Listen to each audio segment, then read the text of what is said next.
Geetanjali home cooking को आपण मानक समस्त को स्वागत। आज मु बनाऊँगी मसला पनीर पाई मुझे नहीं आलू पनीर पियाज लंका धनिया पत्र रसुण किसी गरम मसला आ किसी चारू मगज काजू डालचीन गोटा धनिया आ अल्प किसी बाटिया पाई मसला मुझे आसतु आम शिखा मसला पनीर। एबे मु कड़ाई बसई आलूटा को प्रथम भाजी देवी।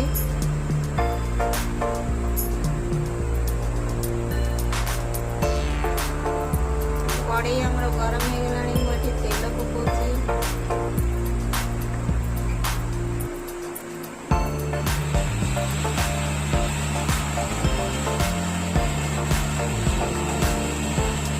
तेलटा हमर गरम हो गलानी मुझे आलू पकाउछि।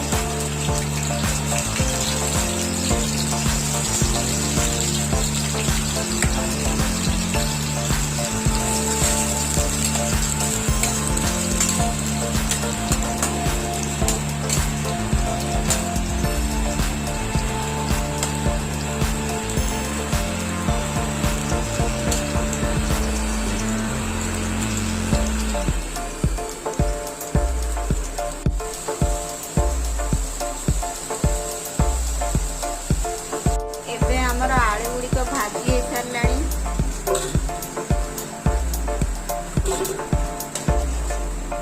मुझे से कड़ाई रे पनीर गुड़िक पकेबी।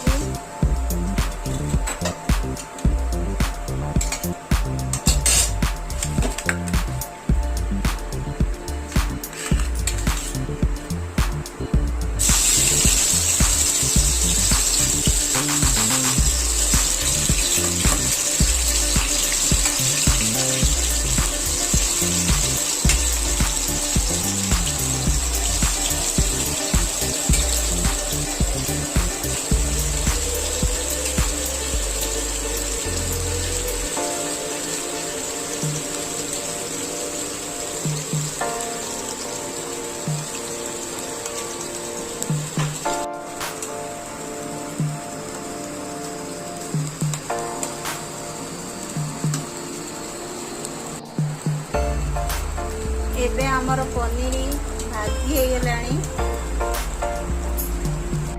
एबे हमें मसला टे कषिबा। एबे तेल गरम हो गलानी मुझे पियाज पकाउछि।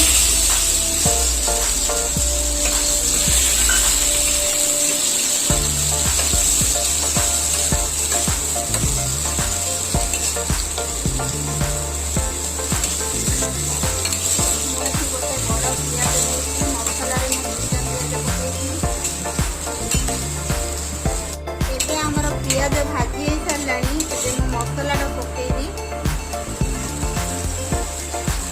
ये मसला चारू मगज काजू सब पकई बाटी देगी।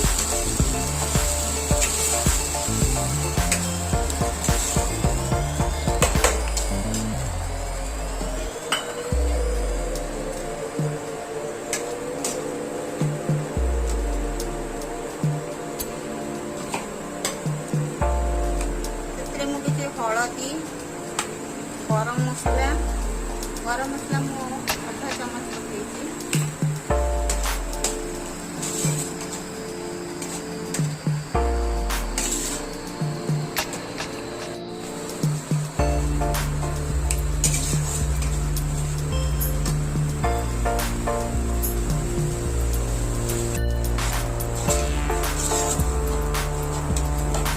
एबे हमर मसला कषा हो सारा मुझे आलूटा पकेबी।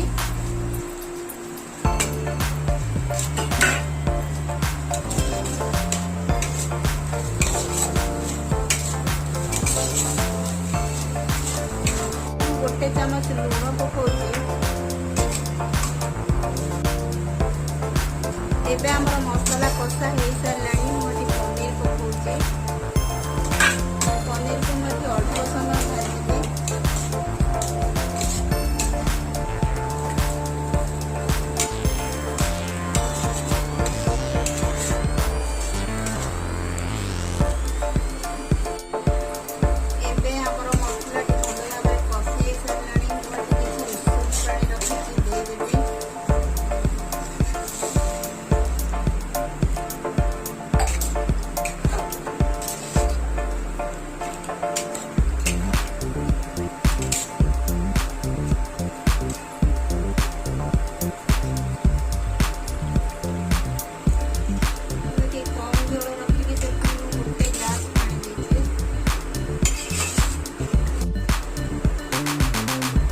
आमर तरकारी फुटुची एबे हो साराणी आ 5 मिनिट पर पूरा हो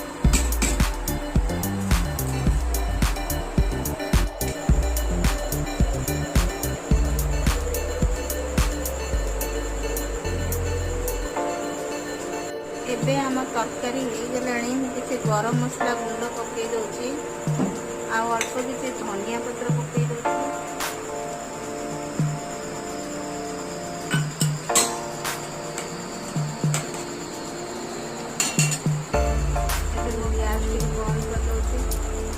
आम तरकारी पूरा हो सारी बिना टमाटर मसला पनीर आपण माने घरे घरे बनई खातु के बढ़िया लगे